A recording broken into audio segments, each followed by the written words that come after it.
O Senhor esteja com todos. Ele está no meio de nós. Proclamação do Evangelho de Jesus Cristo segundo Lucas. Glória a vós, Senhor.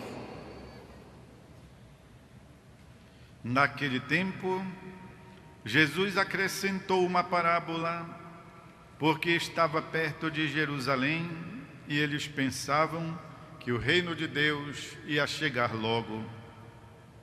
Então Jesus disse: um homem nobre partiu para um país distante, a fim de ser coroado rei e depois voltar. Chamou então 10 dos seus empregados, entregou 100 moedas de prata a cada um e disse: procurai negociar até que eu volte. Seus concidadãos, porém, o odiavam e enviaram uma embaixada atrás dele, dizendo: nós não queremos que esse homem reine sobre nós. Mas o homem foi coroado rei e voltou. Mandou chamar os empregados aos quais havia dado o dinheiro, a fim de saber quanto cada um havia lucrado. O primeiro chegou e disse: Senhor, as 100 moedas renderam 10 vezes mais. O homem disse: muito bem, servo bom, como foste fiel em coisas pequenas, recebe o governo de 10 cidades. O segundo chegou e disse: Senhor, as 100 moedas renderam 5 vezes mais. O homem disse a este: recebe tu também o governo de 10 cidades. Chegou o outro empregado e disse: Senhor, aqui estão as tuas 100 moedas, que guardei num lenço, pois eu tinha medo de ti, porque és um homem severo. Recebes o que não deste e colhes o que não semeaste. O homem disse: servo mau, eu te julgo pela tua própria boca. Tu sabias que eu sou um homem severo, que recebo o que não dei e colho o que não semeei. Então, por que tu não depositaste meu dinheiro no banco? Ao chegar, eu o receberia com juros. Depois disse aos que estavam presentes: tirai dele as 100 moedas e dai àquele que tem 1000. Os presentes disseram: Senhor, ele já tem 1000 moedas. Ele respondeu: eu vos digo, a todo aquele que já possui será dado mais ainda, mas aquele que não tem será tirado até mesmo o que tem. E quanto a esses inimigos que não queriam que eu reinasse sobre eles, trazei-os aqui e matai-os na minha frente. Jesus caminhava à frente dos discípulos, subindo para Jerusalém. É palavra da salvação. Glória a vós, Senhor. Queridos irmãos e irmãs, a liturgia nos oferece hoje uma palavra assim tão clara, porque repleta das experiências que nós conhecemos, experiências da nossa vida. A liturgia está criando para nós, através das leituras, o clima da plenitude dos tempos que viveremos nesse domingo, solenidade de Cristo Rei, se prolongará ainda durante a semana, e depois, no domingo seguinte, o tempo novo do Advento. E a liturgia convida-nos a refletir sobre as realidades eternas. Estas coisas que fazem parte da nossa vida. E sabemos, estamos aqui passando uma chuva. E é uma chuvinha rápida. Assim que, então, nos preparamos sobre todos os pontos de vista. Nos preparamos para a liturgia, nos preparamos para as realidades últimas da nossa fé que haveremos de viver. Hoje também comemoramos a festa bonita de uma jovem romana dos primeiros tempos do cristianismo.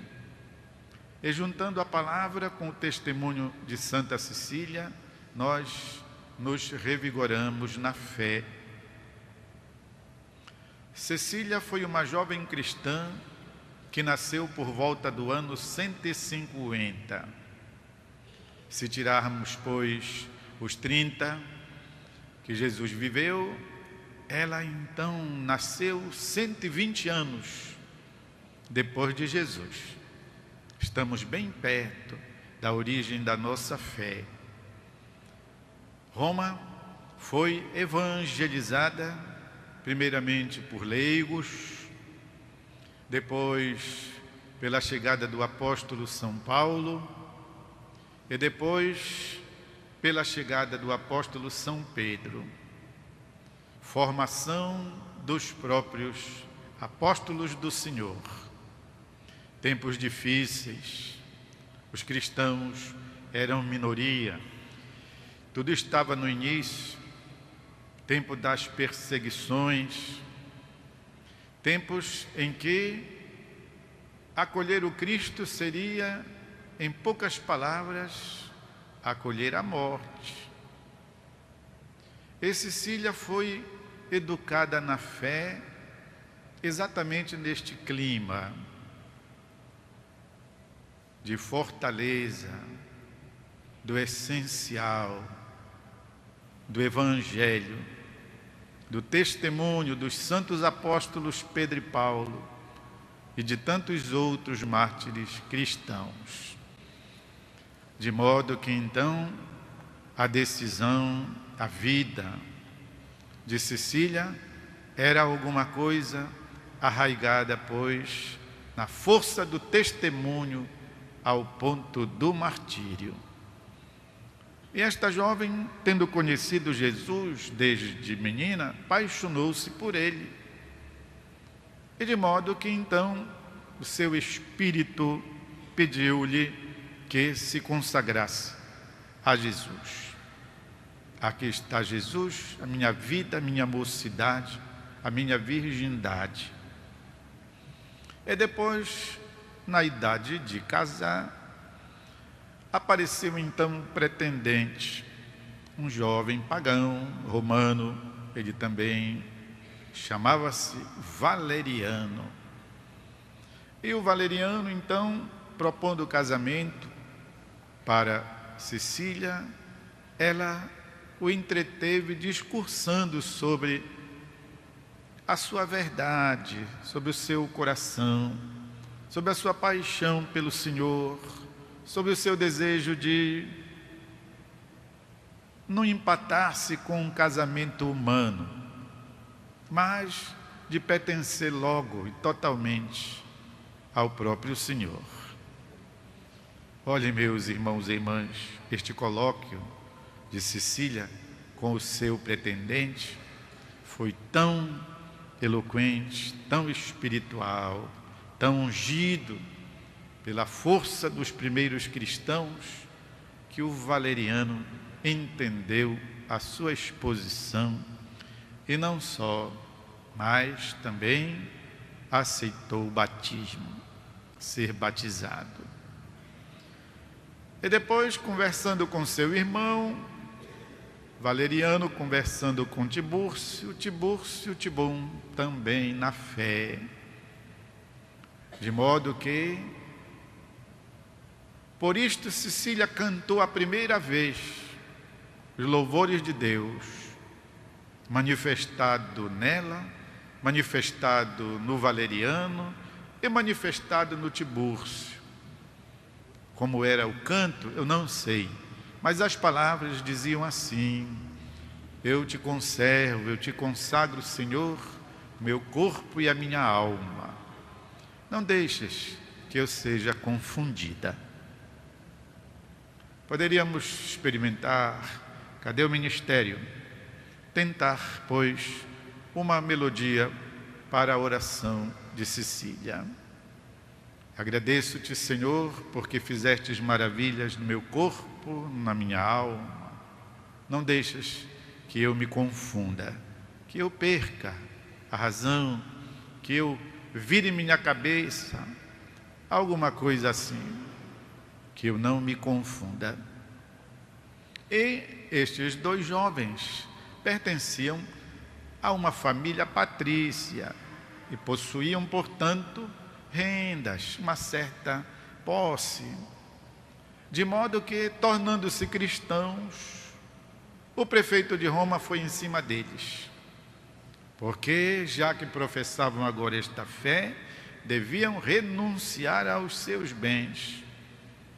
E aconteceu que o prefeito de Roma já chegou tarde, ou seja, eles já tinham distribuído os seus bens aos pobres.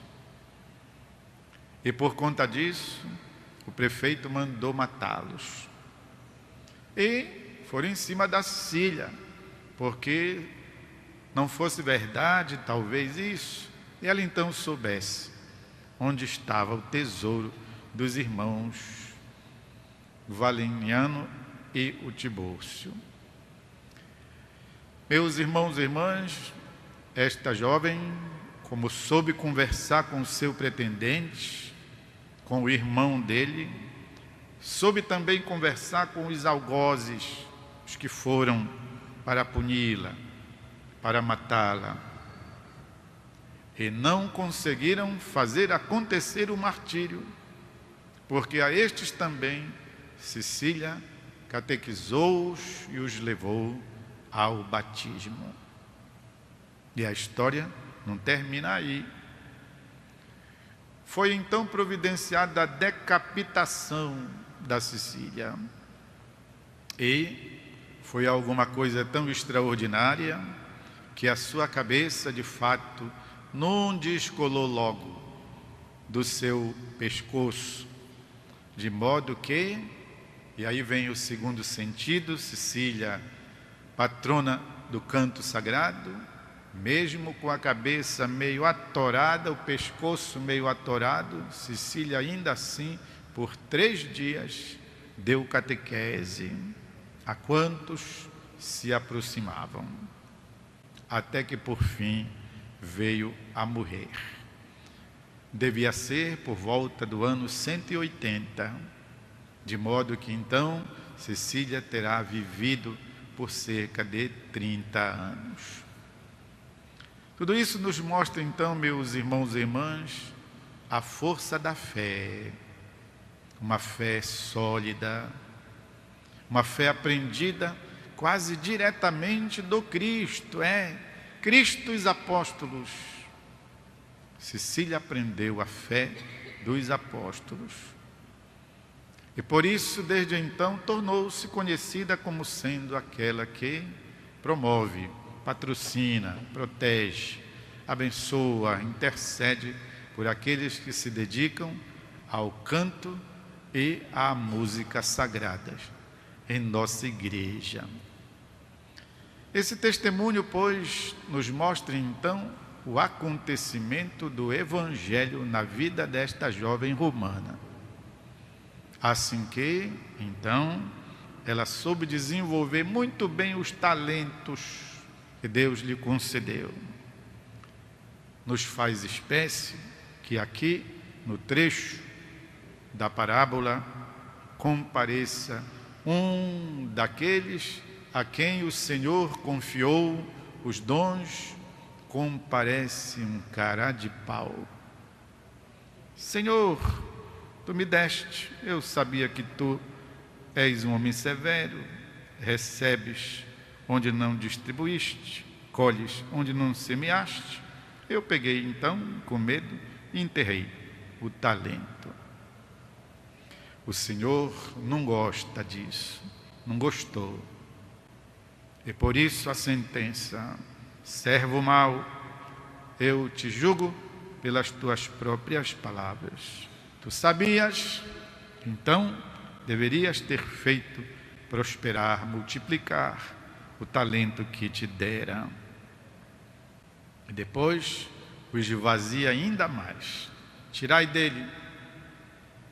Mas o outro já tem muito, vamos dar para o outro, pois dê. Aquele que não sabe desenvolver pequenas quantias, pequenas coisas, pequenos dons, não sabe desenvolver dons maiores.